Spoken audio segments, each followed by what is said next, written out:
When growing food outside, it's easy to take for granted how free you can be with water. You can have leaks, spills, breaks, you can get it on everything and you have nothing to worry about. But when growing indoors, it's an entirely different story. Water can damage your flooring, your foundation. If humidity is too high, it can get in the walls and the ceiling, grow mold, and become a health risk. So to properly grow food indoors, you have to have a plan for how you're going to store water, how you're going to use it, how are you going to get it out of the grow room. And in this video, that's what I'm going to show you, as well as just give you general tips and tricks and how to take preventative measures so that you have an awesome indoor farm with little to no water problems. So tip number one is that wherever you're growing, waterproof the area. We're currently in my indoor farm, and I'm going to show you what I did. I definitely went all out. You don't have to. The point is that really wherever you're growing, it could be your kitchen, your attic, your basement, your dining room, you want to waterproof the area to some degree. Now to do this, what I did was first lay down a layer of plastic and then a waterproof material over it. In this case, it's this reflective mylar, which I also put on the walls. Whether you have carpet or hardwood floors, it can be sensitive to water.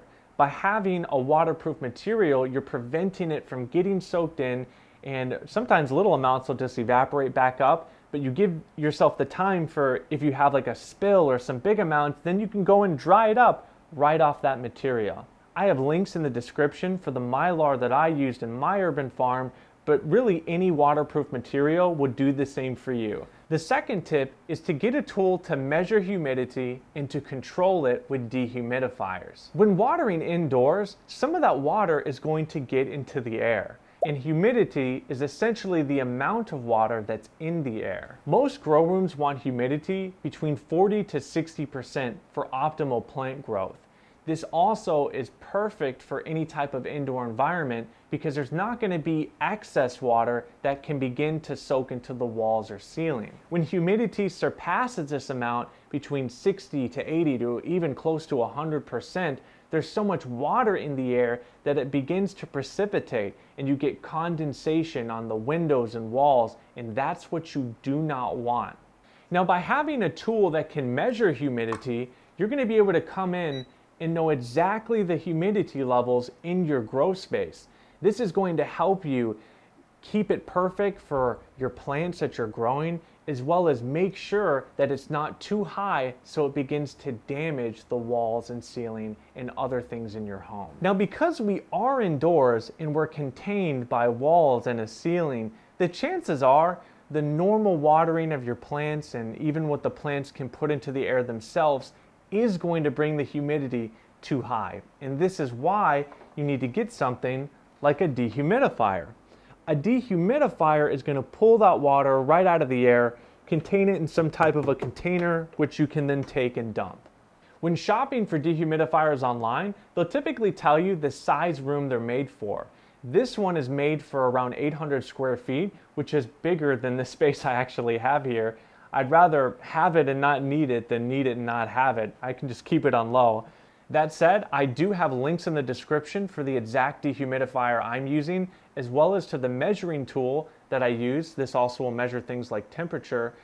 These are affiliate links, so if you buy through them, I do get a kickback, which is much appreciated. But in either case, make sure to get something so that you can start testing and controlling the humidity in your grow room. Tip number 3 is to have proper water storage. If you're watering directly from your sink or another source of tap water, then this doesn't apply to you. But if you're purifying your water, say through reverse osmosis like we are here, then chances are you have or are going to need a separate tank to store water. In my case, I have 2 tanks. One feeds the towers, which has a specific nutrient mix for what's grown in those. The other is for our microgreens, which has a different nutrient ratio, as well as an organic fertilizer of sea minerals. So if what you're going to do is going to require tanks or any way of storing water, here's how you should do it. The first thing I'd recommend is to have a valve for where the water comes out the tank. The valve will allow you to open the water flow only when you need to use it. Believe me, you don't want water always in and running through your lines, your hoses, because the chance that a line breaks or a hose gets a hole punctured in it, your whole tank can just drain right all over your floor. By having the valve, you can close it whenever you're not using it and totally mitigate against that. Lastly, you want to make sure you're using a great water tank. Be sure to read the reviews, see if there's any videos online of other people who've used it. You want something that's durable, that's strong, that's not going to break or crack. You also want something that's food grade, that's approved to have water in it, that's going to be used to grow plants that people are going to eat, right? You want a great product that's going to last you and do the job well. And in the description, I have links to the exact tanks that I use. They've done great for me and they'd probably do well for you too. All right, tip number 4, and this is to protect your electrical devices. When growing indoors, chances are you're using lights, timers, pumps, and all of this plug into the wall. You may have extension cords or power banks and outlets.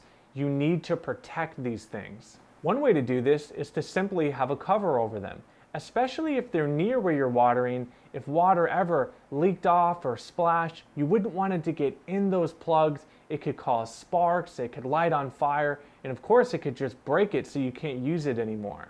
The second thing you could do is to have them slightly lifted off the ground by placing them on something like a block of wood or of stone or some type of a tray. If there ever is a leak and it gets near it, you know it's off the ground and not going to be affected by that water. This is another preventative measure that you can and should take to prevent what water could damage in your grow space.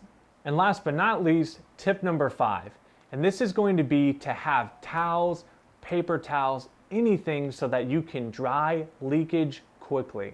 All our tips were preventative measures to prevent these things from happening. But if they do ever happen, you're going to want a way to begin to get that water off the ground, away from your electrical gear very fast. By having a stack of towels dedicated to your grow space, if you ever do have a leak or a spill and water starting to get all over the ground, you have a way that you can begin to dry it up quickly. So for 10 to 20 bucks, be sure to pick up a nice stack of towels so that you have them if you ever need them. Actually, I'm going to throw this in just as a quick bonus tip. You also want to think about how you're going to get water out of your grow room. If you're already pumping water into a tank in your grow space, then you probably have already thought about this.